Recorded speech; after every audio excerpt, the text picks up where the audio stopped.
This is Charles Joyner, and you're listening to The Carnage House. Boys and girls, welcome back. We are taking a break from politics and getting really down to business.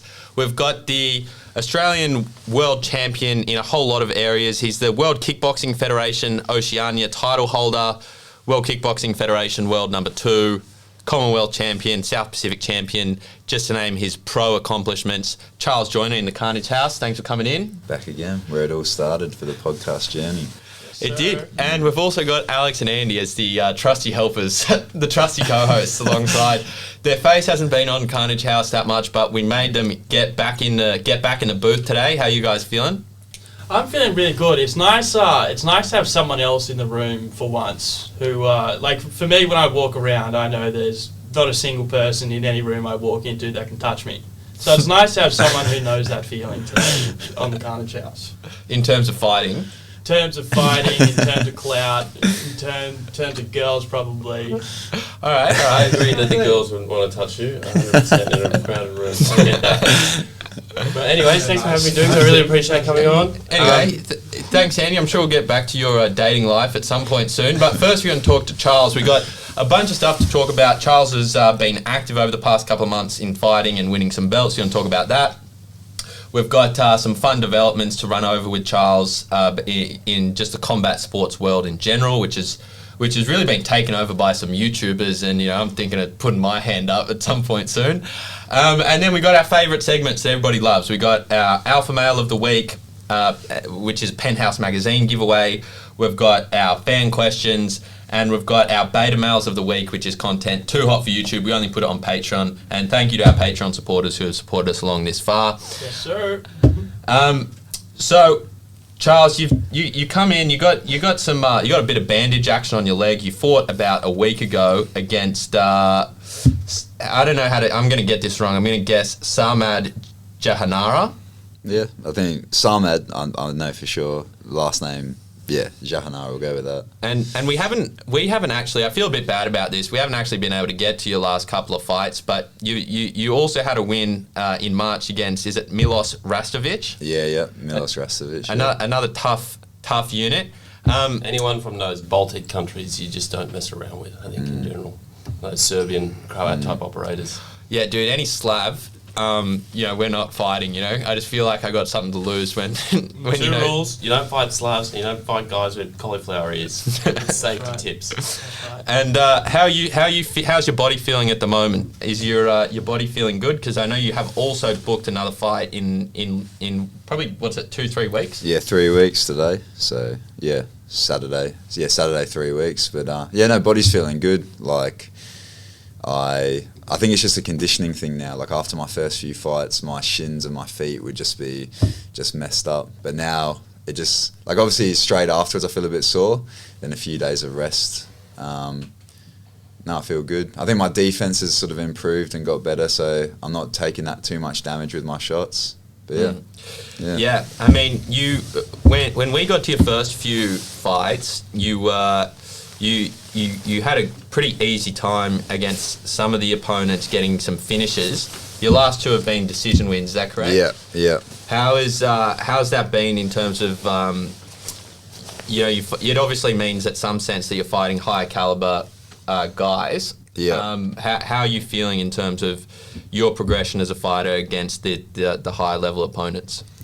Yeah. So I think, one of the main things I've been trying to do is I've been saying I've been trying to clear out Australia. So just clear out all of Australia and then go overseas, which has sort of worked out perfectly with COVID stuff. But I think, like say Milos, for example, that opponent in March, he was really experienced, and I'd just come off a knockout win the fight before in November, and I just sort of expected, like I was high on that confidence and sort of expected that I'd hit him with shots and he'd go down. But he old manned me, like sort of experienced me, and just like first 3 rounds I was piecing him up, but I think I just went a little bit too hard, and he just maintained a pace in the 4th and 5th, and then definitely won the 5th and probably won the 4th. So I won that one 3 rounds to 2. But in saying that, we like the quick finishes, but it's also like those 5 rounds were just valuable experience that you're not going to get from, like, if I'm knocking everyone out in the first round, then what are you actually learning? And you start sort of getting high on that confidence. Same with this guy, Salmad. I wanted to fight him because I was finding it really hard to find a fight, but then I knew that he's beaten a few people that I know and a few good people down here, so I knew that he'd sort of put his hand up straight away. And yeah, he was tough like I expected him to be. Obviously still wanted to get the finish, but 3 more rounds of experience in the book, so yeah, it's good. You're obviously, it seems like you're picking up the pace in terms of action. Like, are you making a conscious decision to try and book as many fights as you can now? Or are you are you like waiting out, or are you just booking them? It was sort of around, because of like the COVID situation, when everything got locked down, one of the first things to go was like fight shows, and, you know, because they're all pretty sort of government regulated, that they weren't going to be putting them on. So during those few months when we weren't sure when fight shows were going to come on, I just made a conscious decision that when they do come back on, I'm just going to just get as many as I can, get as much experience as possible, and yeah. When you're going into the 5th round of a fight like that, and you can feel yourself kind of losing energy in the tank, what's the mindset when you go in? Is it, we're still going to go try piece this guy up, or are we going more defensive? Like, we have 3 rounds in the bank. What's the mindset like going into a 5th round like that? No, it was interesting with that one, because I think I spoke about it afterwards, because I like to be open with like how my mind's sort of working, so then I can grow and develop from it. But because I hadn't been pushed to that point before, it felt like my mind was starting, like the cracks were starting to show. Because like it's like your mind's trying to make you survive. So your mind knows that, you know, I could just, if I quit now, this guy's not going to be trying to hurt me anymore. So it's trying to put those little thoughts in your head saying, oh, just go down here. And because it hasn't been pushed to that point. So yeah, the mindset, I felt like the 5th round for me was more of a mental battle of me in my head going like, nah, come on, we're pushing through, like not listening to what those thoughts that were coming up, and then just overcoming that, and then feeling like after that experience, you're like, you know, smoothing over those cracks, and now when I get pushed to that point again, I know that I can get through it. So yeah, for sure. Yeah. And so you're trying to clear out Australia. You got your next opponent in July, Matt Stapleford. My guess is he would be pretty good if he's your next fight. What's he like, and what are you working on before you fight Matt? Old Matty no knees. I saw you in your interview I watched on Instagram. Did he say you're not allowed to do knees in the fight? Yeah, so basically with this guy, like on that last show, the promoter wanted me to fight this guy, Matt Stapleford. So he's I don't know if you guys came to the pro debut, right, in Bonnyrigg. I think like March last year. Yeah. Yes. There was a world title on that show. It was like, I don't know if you remember, it was like a few fights before mine. Right. Yeah, the guy looks familiar. Yeah. So he was on that, and he won his world title on that show. And in quotation marks. What's the quotation marks for? It's just fake belt. We'll Mickey Mouse belt. Yeah. It's just, you know. Yeah, it's not. Mickey Mouse WWE belt. Yeah. Mickey Mouse, no knees, Stapleton's what I've called him for a while. And he's going to get lined up after this interview, which I'm looking forward to. But, so they wanted me to fight him on this last show, and he was saying that he needed a warm-up fight. Like, keep in mind, this guy's been around for years. He's supposedly a world champion. But he didn't end up getting a warm-up fight on the Saturday, so I ended up fighting, and now we're fighting in 3 weeks' time. So instead of him getting the warm-up fight, I've just had another fight before that.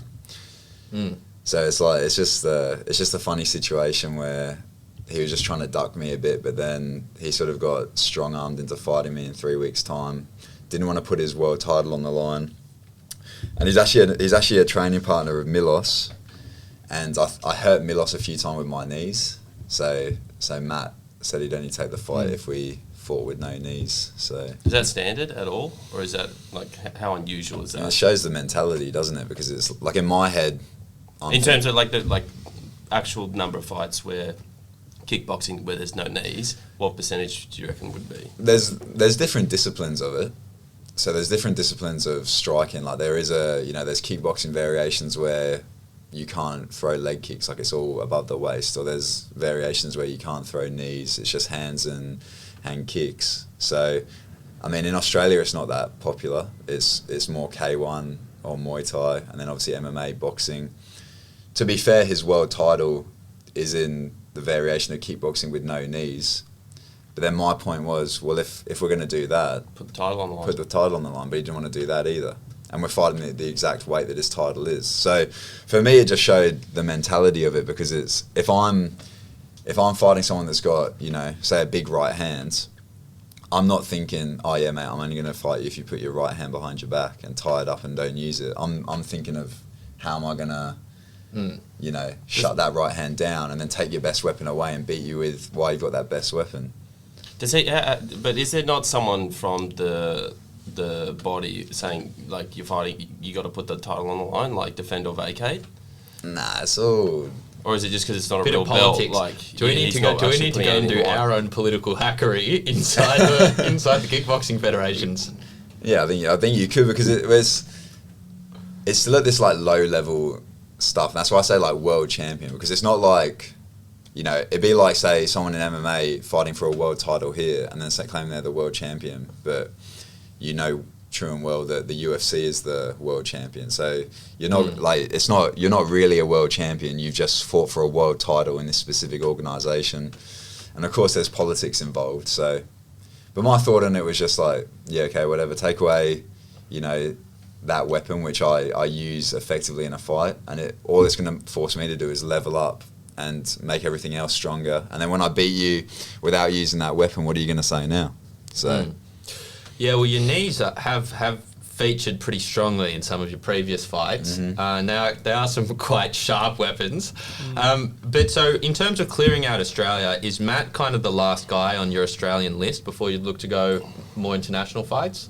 No, there's like obviously with this situation at the moment, like international travel is hard. There's obviously New Zealand as well, but I mean, there's a few other names of people, you know, that were offered the fight and they didn't want it. They wanted a warm-up fight. So I'm just going to keep calling them out and just getting more experience here. So then when I go on the international stage, I just getting called out. Yeah, let's do some call-outs. Let's do some call-outs of any names that you'd like to... we'll leave them after my fight. Like, I've got it. I'll do it after the fight on the mic afterwards. It's, all right. But yeah, we'll do it then. At the moment, I'll focus on Matt Stableford. Matt Stableton's getting called out. Okay. Yeah. And before we go into our favourite alpha male segment of the week, first of all, just a quick comment. I like you. I feel like you've gone a bit more of a fighter haircut recently. Oh, the mullet. I like what you're doing on the back there. Is that a bit of intimidation tactics, or how did that happen? No, it was I wouldn't say intimidation tactics. I just wanted to mix it up. Like, I was watching my fights and I was like, I just always look the same in all of them. So how do the parents feel about it? Because your mum's one of the nicest ladies I've ever met in my life. Well, how does she feel about it? I mean, she's accepted the fighting now, so it's just kind of like, just got to accept all that comes with it now. What about tats? They still go like, please don't get tats, but then I'm just... What if you say, I'm a fighter, I got to do it. I don't have a choice. Come see me in the ring, Dad. Yeah, we'll sort it out there. No, I think they'd accept it now. They'd accept everything. My favourite part about the haircut, still a little bit of business at the front. Still a little bit. A little bit of business at the front. A whole lot of party, but a little bit of business. Yeah, well, it's important as well, right? You got to be. Andy, what would you say your haircuts? What is it? How much party and how much business goes on in the coif? I would say that they coexist 100%. I would say in the coif. And then how much business, how much party at Epping Pub? Well, it's been deprived of my presence recently because they know I'll go Charles Joyner mode on anyone in there who talks some smack. Throwing knees straight up the middle. Do you reckon Andy's got a frame for kickboxing? No, yeah, 100%.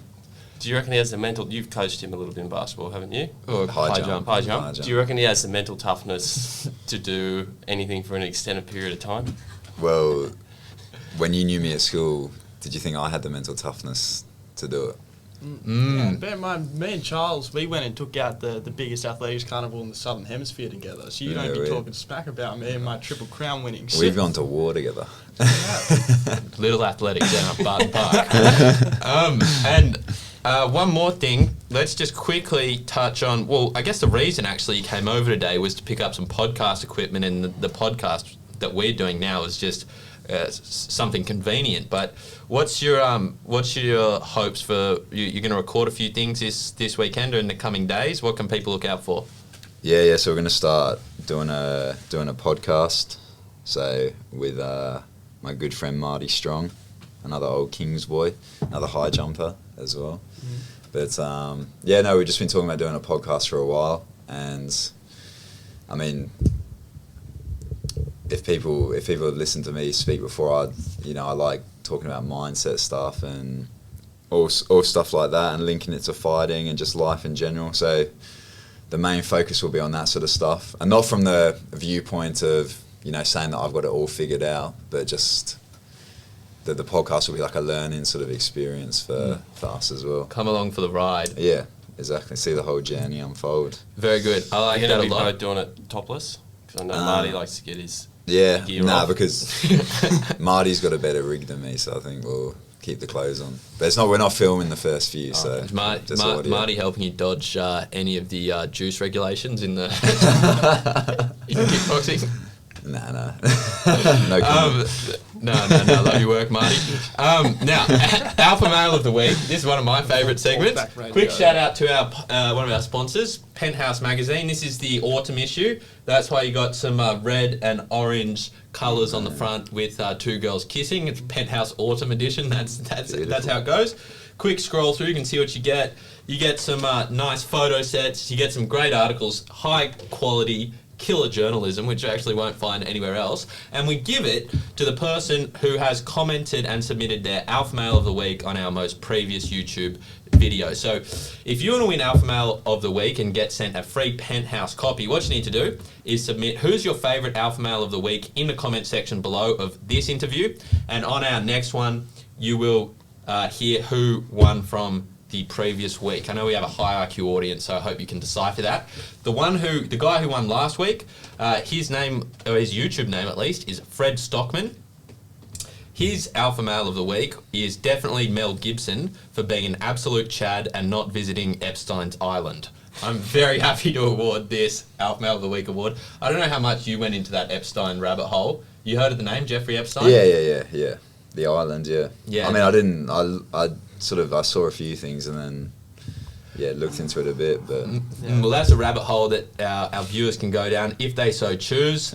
So Fred, send us an email at carnagehouseproductions@gmail.com with your address on it, and we'll send one off to you. The only other thing relevant to that is that the alpha male doesn't have to be a male, because gender don't mean nothing no more. Can be a woman, can be an institution, can be a body, can be an object, whatever you like. As long as it's been an alpha, stood up to the mainstream, did their own thing, took responsibility for their life, generally did some wholesome shit in the last week. Can I just jump in there just quickly? Just an interesting side comment. I know we typically try and keep politics out of these type of interviews, but just on Mel Gibson.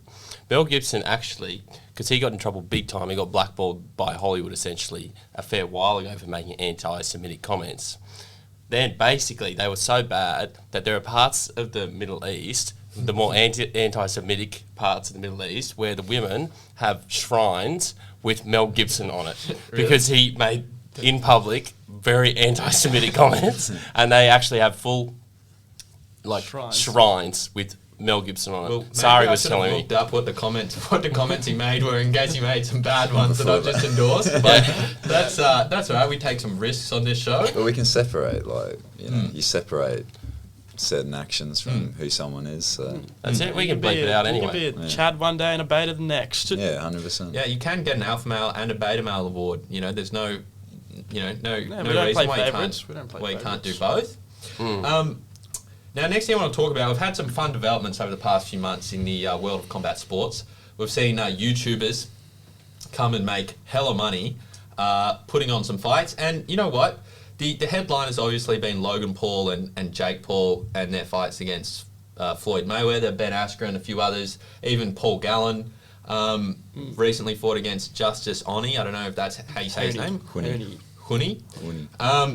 So, first of all, I like the fact these guys are getting their money, but you know what? They're also putting on some pretty good fights. They actually have some skills. So, what have you thought about the Paul brothers in particular? Yeah, I think I agree. I think it just makes me laugh when people get so fired up by it and then start posting about it, and then It's not real fighting or not real boxers or something. Yeah, but it's also like they don't realise that they're doing exactly what these guys want them to do, which is talk about them. And it's getting more eyes on it, it's making them more money just from that, and they're just falling straight into it. And then even like, you know, the MMA fighters getting all fired up, like Tyron Woodley, and, you know, I don't know, I feel like they're just starting to get played, and these guys are doing a good job of just making money. Yeah, and they're also, I mean, I'd give a little shout out as well to Paul Gallen, because although Paul Gallen's definitely in it for the cash, he's also done a good job in bringing up the publicity of some Australian fighters. 100%. So Tim Tszyu, who fought on that Paul Gallen card against who did Paul Gallen fight that time? Which one? Mark Hunt. Yeah, it It was Mark Hunt. And then Tim Tszyu's got a big reputation now, partly because of that. Yeah. And I think also, I might be getting this wrong. I'm just thinking about what I might have seen on the internet. Was Kambosos. I think he might have been supposed to fight on a card that just his fight got cancelled. But I think it might have been with at Gallen's fight with Justice Honey that. No, it was you're close, but it was actually linked to the Logan Paul and Jake Paul are fighting under this. I don't know what they are, but it's called Triller. I think they're just like entertainment, but they're getting into boxing now. But then Triller bought the rights for the Kambosos fight against Teofimo Lopez, who just beat Lomachenko to win the titles. So that was going to be a huge fight, and that was supposed to be happening today or tomorrow, our time. But I think Lopez got COVID. So. Yeah, I haven't seen much of Kambosos, but it seems like he's super legit. I mean, I think when we were even in our garage a couple of years ago talking about it, you mentioned Kambosos in terms of up and coming Australian fighters. Yeah, he's been working, like he's taken like the hard road there. So say someone like Tim Tszyu, like no knock on him, but his dad was Costa Tszyu, who was like a legendary Australian Russian boxer. So he kind of had, as soon as he made his pro debut, he kind of had a big platform, and then they promoted him. Whereas Kambosos literally started off by fighting, you know, in the small little pubs, and literally has worked his way up to this. Yeah, probably it would have been the biggest fight that an Australian's ever been involved in. And then if he won, he'd probably be the most successful Australian fighter of all time. Really? Yeah. I mean, Jeff Horn had a pretty good go after he beat Manny Pacquiao. That was quite cool. Yeah. But if you're going up against the guy who just beat Lomachenko, I mean, I've been so a big Lomachenko dick rider for a couple of years. Not that I really followed him, but I just love watching his highlights, and I'll make sure whenever he fought, I'd go back and watch the highlights. He's super good. Now, so you're broadly supportive of these YouTubers coming in. You like it? Yeah, because it's not it's more that I can respect what they're doing, because it's like with fighting, to promote it you've got to bring eyes to it. So whether people like you or they hate you, at the moment a lot of people are disliking the Paul brothers, but people are paying to watch them fight. So, and they know what they're doing. They're not doing it to try and be liked or to try and. They're doing it to make money and do cool stuff. So it's for me, they're doing what they're setting out to do. So you can respect that. Whether they're good fighters is another question. Like they're obviously decent. Like they've got skills, but you think you could in a boxing match? You think you could beat up Jake Paul or Logan Paul? Yeah, I'm pretty confident. You reckon we can make that? We can make that fight? This is a Carnage House Productions event. No, we can be like a bunch of and one other one that I just saw today while I was doing the research is Nick Kyrgios tweeted out he would be quite interested in having a boxing fight against another tennis star, and then this guy tennis. This is another. His first name is Tennis, TNNYS. Sandgren said, "I'm down for a dance." Anyone know who that is? Apparently, he's famous. Dennis Sandgren. Oh, Dennis Sandgren. I thought it was tennis. Do you know who that is? I didn't know who that is. Yeah, I think he's famous enough for me to know him, and I don't follow tennis that well. I would like to watch Nick Kyrgios box someone because he looks like he has some thug tendencies. Our friend Nick. Yeah. Some Greek thug See, tendencies. he's got like You'll wash the concrete with this guy. Yeah, his haircut is very similar to Joyner's, just with a bit more party on the front. Yeah, he's always mixing it up though, isn't he? Like he's always got that flashy sort of. I think he'd do well because he's got that. I think he's got the mentality. Yeah, for sure. He's also like incredibly coordinated. Yeah, like, and long as well. Long, but just coordinated. Like his hand-eye. And like, he's a showman. He put on a good show. He's a showman. Like you got to be that good at tennis. Like your hand-eye coordination is like top 0.001% of the world straight off the bat. Yeah. He's also you see it. He's extremely athletic as well. Apparently, he's actually a very good basketball player. Really? Yeah. Well, he said he would much prefer to be playing in the NBA than playing tennis. He actually doesn't like tennis. Yeah. I know. He doesn't like tennis. Still Just beats likes the Federer. lifestyle. Yeah, he doesn't even have a coach. He's going and beating. I don't know if he has a coach now, but there was a period for like a few years where he didn't have a coach. Like, why do I need a coach? And they're like, and then the media. I loved this bit. The media was like, so why don't you have a coach? Like, it looks like you don't take tennis like very seriously. Like, you're hitting through the leg shots when you shouldn't be. Like, you're fucking around. You're missing tournaments, whatever. You're out partying all the time. You and your mates are banging other people's girlfriends on the tour. And he's like, yeah, I don't take it seriously. It's just tennis, man. And all the people whose whole entire lives are built around tennis is like very disappointed. Okay, a couple more, just to get a quick reaction. Oscar De La Hoya got an exhibition fight booked against Vitor Belfort, which I found out today. I don't like Oscar De La Hoya that much, to be honest, just from some of the stuff he's done in public recently. Like, I thought maybe it's not his control, but I didn't like the Chuck Liddell fight against Tito Ortiz because Chuck was just obviously smacked up from TRT, and then. What De La Hoya was saying that he could beat up like Canelo Alvarez or something because they've had a beef because Oscar used to be Canelo's promoter and they had a big falling out and they had a Twitter spat. Any thoughts on Oscar in an exhibition fight against Vitor Belfort? I mean, it's just a bit of a money grab, isn't it? That one again, but I think Oscar De La, he seems like he's just sort of losing the plot a bit. I think he's been getting on the. Gary Packers. He might need some money. He might need some money. He's been on the Maradona sideline. Yeah, I hope Vitor juices up.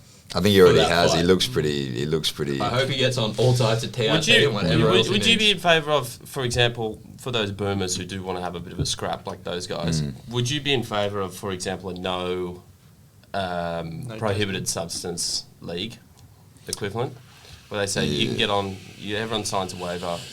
He can be on gear, you can be on gear, do what you like. The Gear Olympics one, might Yeah, say. the Gear Olympics.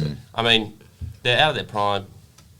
If they die, they die. Well, they probably need the testosterone. They probably take booster. Viagra anyway. Like, it's already on the performance enhancers. The picograms. Those picograms. No, I don't know, but then it's... I don't know if it's... Then, people might start watching that and then go, oh, well, maybe we should just do this for all combat sport, and then it goes back to... Juice league. Do you reckon there is, like, in the UFC currently, do you reckon there's a juice problem? Or do you reckon there is... Oh, there'll definitely be people on it and working the system. Who do you reckon's on it? Marty Fake Newsman, the CEO of it.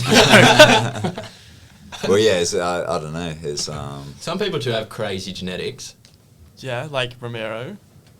But but even still, do you reckon,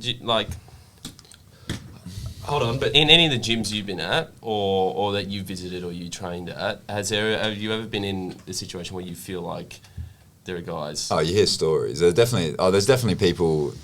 Like we don't get tested. At our level of fighting, so there are definitely people on it, but you can see it from a mile away. But my mentality with that as well is there's like I hate people that juice like that, and then my mentality is that. Well, if you feel like you got to do that to win, then you're mentally weak. And then you might get strong, you might get strong from it and explosive, but if you can't land the shot, then what's going to happen? Then your mind's going to start breaking, and then you're just going to get pieced apart anyway. So, yeah, there's definitely a problem. There's definitely people that do it. But that's one of the things I love about Tyson Fury. He's one of the other names I wanted to bring up because he's got his third fight booked with Deontay Wilder. But one of the things I love about Tyson Fury is he goes into the press conference with only wearing pants, and he's got the king dad bod of all time king dad bods, and he's piecing up people who are like, I think, you know, you look at guys like Deontay Wilder. I mean, Andrew Ruiz is also fat, but Anthony Joshua is like probably the most shredded person of all time. But you just look at a guy like Tyson, who just has all the skills, who can beat these beefed up guys. Yeah. But that's it. In the end, skills are going to reign supreme, because it's like with Tyson Fury. You saw with Deontay Wilder in that second fight, he couldn't land the shot. So it doesn't matter how juiced up you are. If you can't land the shot, then it's like... Yeah, well, Deontay had those heavy legs from the costume. We've got to remember. That could go down as the world's most ridiculous costume. I've never seen anything it was like sick. I thought It you were was gonna say so worst excuse sick. of all time. Worst excuse. No, I but think it I probably thought was heavy. It looked heavy. That's like, That thing looked like 100 kilos. but even if it was the excuse, like even if the excuse is valid and it made him, like, just don't use that excuse. Like, don't, like, it just makes you look ridiculous. Yeah, obviously it looks ridiculous, but he was happy to look ridiculous in the costume in the first place. Yeah, I don't think he was really concerned. I thought it looked so dope. I'm not surprised Andy enjoyed the costume. Andy loves the show business. Andy's I a do. WWE fan. Andy's about the theatre. Me too. I love WWE as well. Now, quick, we got a good little Oceania, Australasia, Trans-Tasman fight. Looks like it's going to come up between Adesanya and Robert Whittaker. Yep. Now, I know you have a history of training with a few Australian UFC fighters. I don't know if you have much to do with Robbie, but what do you think about that fight, and who'd you pick? I mean, I don't know. I feel like Whittaker's looked stronger than Adesanya. A bit. Looks like he's improved from that loss even more. But Adesanya's looked really good as well. I think you got to look at the mental side. That Adesanya's already knocked him out once, so he'll that mental sort of Adesanya advantage. says he knocked him out twice in the first fight. Yeah. He pretty much did, didn't he? He just got saved by the bell at the end. I think I'll help Whittaker prepare for that. Yeah, you would be a good training partner for that. Has he reached out to you? Well, I met him on Fight Island when I went there, and I was sort of in contact with his team and then seen his team recently. So, I mean, I think there aren't really many people that have that similar style to Adesanya. Not that our styles are exactly the same. Just but being about 7 foot tall and long. Yeah, pretty much. And they can... But you like the movement and stuff like that as well, and so yeah, I think I'll help him out for that one. If They pay good coin for that type of stuff? Nah, like it depends. It depends who you go for. Sometimes you know. Like when you help me out Bam, because did you help out Bam? Yeah. Like, because he was fighting that tall Norwegian guy. Volkov. Yeah, no, Struve. Yeah, Struve. Yeah. Struve. Like, Almost. Andy. Sorry, go Matt. Do they? What's the situation? Like, Should do they bring you in? Do they pay you? Do they feed you? Do they house you? Surely they're going to Like, pay you if you get like knocked out. Surely they're throwing. No, I'm not getting knocked out though. So no, I mean, like you sort of go like I'm going as well because I know it's valuable experience for me. Obviously, things like going to Fight Island, like I didn't pay a cent for that. Like, you know, quarantine, all that experience. So part of it, you're going for the experience of getting quality rounds as well. Like when I'm sparring him, it's quality rounds for me. So I'm looking at it from that point. It's making me a better fighter. Obviously, like, he looks after us. Like, he's What's the best thing about Fight Island? Like, I would guess they have some cool perks or something. Like, you can get massages there, or like what? you have to have like a bar. It's pretty boring, to be honest. Like, you're locked in this. Like, they have a few cool things you can go and do, but I mean, for 10 days you're just locked in this, you know, this hotel. is that because of quarantine, though? Yeah. Like, normally, I guess they wouldn't have the Fight Island. Yeah, that's. I mean, yeah, if you're just in Abu Dhabi, it would be sick 'cause you can go and do whatever. But when you're there, you're just sort of in your room, then you train. I mean, Did you meet the ring girls at all? Yeah, I met a few because one of them's Aussie, Red Della Cruz. So she was like on the shout flight. out. You can get her on the podcast. She's on the flight home with us, so she's pretty cool. Sit next to her? Nah, she was up the front. They gave us our own row, but and she didn't care about me. I mean, there's like UFC stars around. Like who's the most popular? Do you reckon when you were there? Like, but the people that are obviously Ty's popular. Like, because he's like He's got a brand. yeah, but he's also like very social and like in terms of like popular with. I mean, the only people that are there are like the workers, like that work for the UFC, and he's like mates with everyone. Obviously, everyone loves Whitaker as well.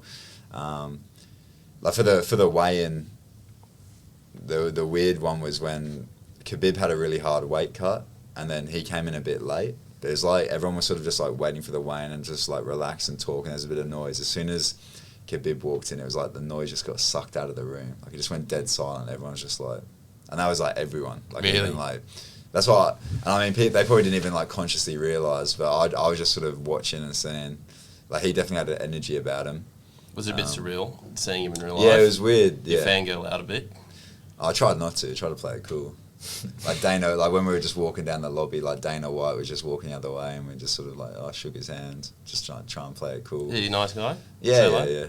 Just said hey, but you're with like, he's nice because like. Probably because of who you're with as well, so it's like you're part of like a team there. So he's gonna. I don't know if he'd be if I just saw him now, he probably wouldn't be like shaking my hand and you know. But yeah, well, Ty's got his fight coming up. He's actually the third fight on the McGregor card. Yeah, so I think they've got him, and then I can't remember who the fight underneath is. I think it's Stephen Thompson versus someone else. And then they've got Ty. I forget. Might be Gilbert Burns, Stephen Thompson. Stephen Thompson, Gilbert Burns. That'll be fun. Ty's got his one coming up. I was really happy that Ty's got a few wins because I thought there was a chance he was going to get cut after he lost a couple in a row. I know people say you lose like 2 or 3 in a row in the UFC. You can be looking at the back door. Yeah. Was that the training camp you were in when there was talk about it? Did that affect him at all psychologically? Like, was it part of the motivation that like if I lose, I'm going to get cut? I think, yeah, like it was all sort of. I think with him, like because he's got like a brand and a personality, and he's quite unique. They really want to keep him on, but there was definitely that. Like he was on a 3-fight losing streak, so obviously if he'd lost that one, it would be 4. So you're aware, yeah. There's definitely that vibe, and it was spoken about a little bit that like this is like obviously every fight's a must win, but this is like a do or die. Like you've got to win this fight. So that's like when he finished him at the end of the first round, like we just went like we were just. Like that was a good feeling because it's just knowing, like and even him warming up. I think normally he's like quite relaxed when he warms up for the fights, but it felt like a little bit more tension this time. So yeah, when he won, and we've been preparing for like 4 months because it kept on getting pushed back the fight as well. So it was like we were all pumped up. It was good. Did you get to go on the beers at all? You don't drink, do you? I don't drink, but he did straight away. Just Dana took it because we were in Saudi, and I think COVID. No, not Saudi. Where is it? Abu Dhabi. I think with they're all like the sheiks there that had paid for the UFC to be there. Yeah. And I think it's like a dry country. I don't think they're allowed to drink. Allegedly dry. Yeah. But they're like I think obviously for tourism and stuff like that they allow it. But straight from the cage, they didn't let him do the shoey in the cage, but they took him to Dana's like private room, which was just kitted out, and just gave him a shoe. Got all the Nelk boys to spit in it, and then it was really weird. And we're just all sort of pretty cool. I like them. Yeah, I like them too. And one more quick question. Just thought of it. You know, you can kind of mirror Adesanya's style in helping Robbie train. How do you feel like you'd go against Adesanya in a kickboxing match? Yeah, I mean, I've wondered. Like, I feel like I do well. Like, I back myself to always do well. I think, obviously he's heaps experienced, but my aim is I'm going to be better than him. So, that'll be a fun fight. I'd love to do that. I can see that happening down the line, like later on, like a big like Trans-Tasman kickboxing fight or. Yeah. Yeah, 100%. That'd be fun as hell. Now we got a couple of fan questions from Instagram. First of all, from our friend Dia. She says, "Do you find Latina women hot?" And the context of that comment is that she is a Latina. I mean, most people do. I think, don't they, Latino? But I mean, it's yeah. What are you sitting on the fence for, Charles? Well, it's hard because you don't. In general, do you find Latina women attractive? I find women of all races attractive, but there are also unattractive women from those races as well. You know, so that's true. We should have some photos. You should have had some photos of Latina women. Then I could have been like, yeah, that one. I should No, have. no. All right. Okay. Here's. I'm gonna give you a few. J-Lo. Okay. Who's the hottest Latina woman out of these options? You guys think of some as well. Are we Latina? Does that include Latinx? I don't know what that means. What's that? PC joke. Don't worry about it. Cut it. It's an internet Cut joke. it. It's internet joke. Alex, you Niche- boomer. niche- You boomer. It's Don't worry. internet Reddit meme. Don't worry. joke. Niche Reddit memes. Okay. Jennifer Lopez. Who else is Shakira? She's Brazilian. That's what I was thinking. of. She's Brazilian. Ava Mendes. Eva Mendes. Oh yeah, I've seen her before. Penelope Cruz. Is that the Penelope girl? Cruz. Going for all the older ones. Huh? Yeah. Who's young Latinas? Is that Fiona? Who's it? Are those D'Amelios? Valerie. D'Amelios, the Are TikTok the chicks? TikTok They're fully D'Amelios? American, I think. They're like. Yeah, but I'm talking about Yeah. Latina. I'm not build. gonna comment on Latina it. build. Latina Bill. But you know Valerie Lureta, the MMA fighter. Yeah. Yeah. Yeah, you think she's attractive? She's got a big old wagon. Yeah. What's your status these days? Single. Single, yeah. As per. As per. Married to the game. That sitting on the fence comment reminded me. I don't know if you saw this. I know Andy hates Kendrick Perkins on ESPN, or at least used to hate him, but I've always been a big fan of him. And anyway, he was on First Take, and Molly asked some silly question to Max and Stephen A, and they both gave whatever answers. And he's like, Kendrick comes in, and he goes, "Hey, look, Molly, I'm not going to be like these two straddling the fence." And anyway, Kendrick, quick shout out to I feel like Kendrick. he's gotten better though. Like when he first started, Have you seen Kendrick a little I bit? just see like little like comments that he's made, and I feel like he's getting better. Like I feel like when he first He's a started, walking hot take, is what he Yeah, is. He's a yeah. walking hot. He does it for the clout. He's like all He's this a stuff. walking hot dog.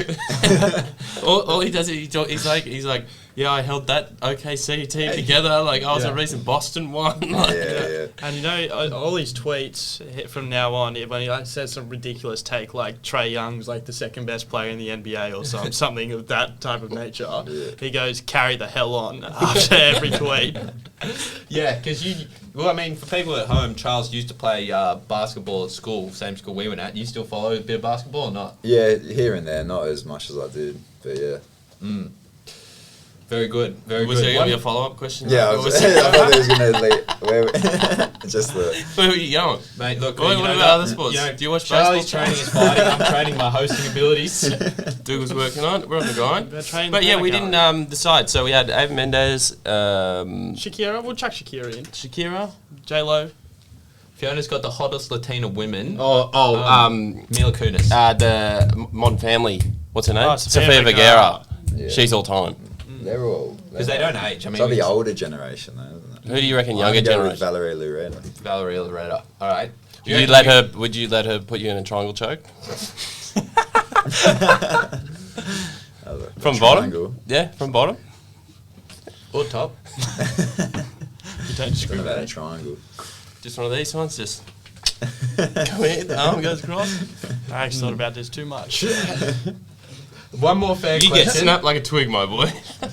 One more fan I'd give question myself from up for M sacrifice. Strong. I think his name's Emmett. And This is Marty's brother. Marty's brother, who's also jacked. who's also He's bigger than Marty. What are He's they like- eating at that house? They're all Vegan. vegan. They're all vegan. dude. Are they vegans? Yeah. Quinoa extremists. And he asked, "What's your favourite vegan fact? Are you vegan these days?" No, I have been for a while. I'd claim they're vegan because of You my put them on. example. So that you're I set. vegan as well. Yeah. Well, see, this is what I like. I like this might be the first vegan I've met who doesn't have vegan in their bio, like our friend Emmett. Sorry, Emmett. Emma's getting roasted. He's only 16. Well, let him have it. Let him have it. I think he can also do. He can dunk all over the place. I think. He's now. huge. Yeah, maybe you need to get on the vegan diet so your 6'3" ass can touch the rim. Touch the net. Vegan fact. Favourite vegan fact. Favorite vegan fact. Well, favourite vegan food. Alternatively, I don't have Yeah, particularly. some cool something to win over the non-vegans. I got one that was I- allegations. You Let go. Charlie I'll go go. first. Don't It's not be your rude. interview. It's not your I know, but Charlie that's go. Hey, Andy. Charlie, the Andy. floor is yours. Andy, that's too far. Alex, you can interrupt. Interrupt. One of our friends, Indian friend who's a vegan, says that it gives you unbelievable sex stamina. If you go vegan for a week, don't eat any meat, and then you do the horizontal monkey dance, he says it's night and day difference. See, the problem with that is that you could be a vegan but still be eating meat, so you wouldn't get any of the benefits.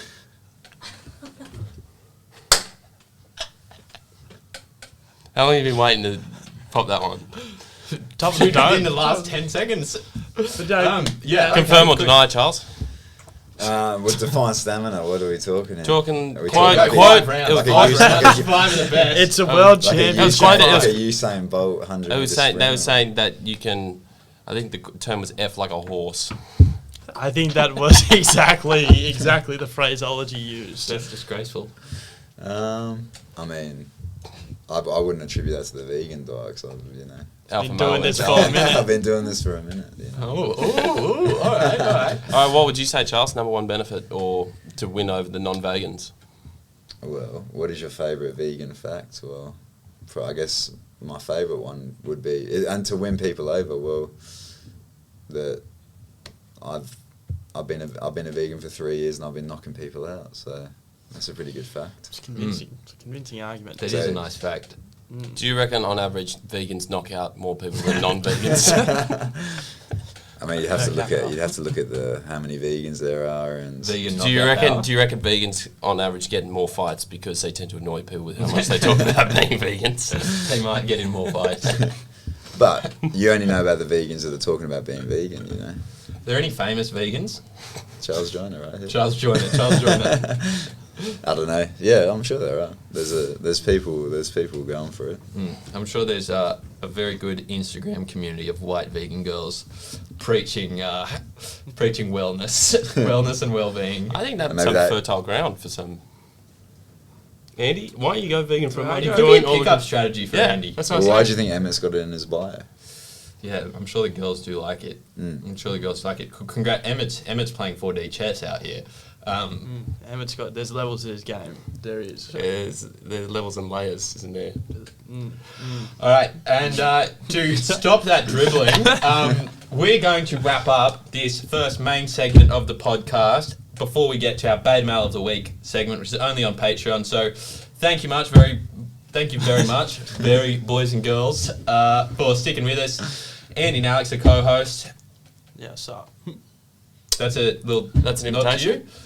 And we got Charles Joyner. Thanks very much. Where do people get to you? You got your Instagram, and we'll link that in the bio. Your YouTube channel. Yeah, When your podcast's up, we'll throw that in as well. We'll share Yeah. that around. it's pretty much it, really, isn't it? Yeah. And what about any? You have any obligations? Give a shout out to sponsors. I wouldn't say obligations, but I've got. Where's the camera there? We've got Combat. They've been supporting me with a good Aussie brand of supplements. For the good thing about them is like their research is all about Not coming up in the tests. Yeah. No, well, it's all it's all All above board. it's all hey? above board. And That's they're it. vegan. They got supplements. vegans. They don't promote themselves as vegan. Like they don't say they're like a vegan supplement, but it is all plant based, which is good, which is a plus. Plant-based. That is Yeah. a trendy term, isn't it? Yeah. Yeah. And Well, any last words to Mickey Mouse Stapleford? as I said last week, enjoy the next 4 weeks. So I say for this one, enjoy the next 3 weeks because it's not going to be the same after that. Let's go! All right. Thanks very much. This is the Carnage House podcast. We'll see you next time. Peace.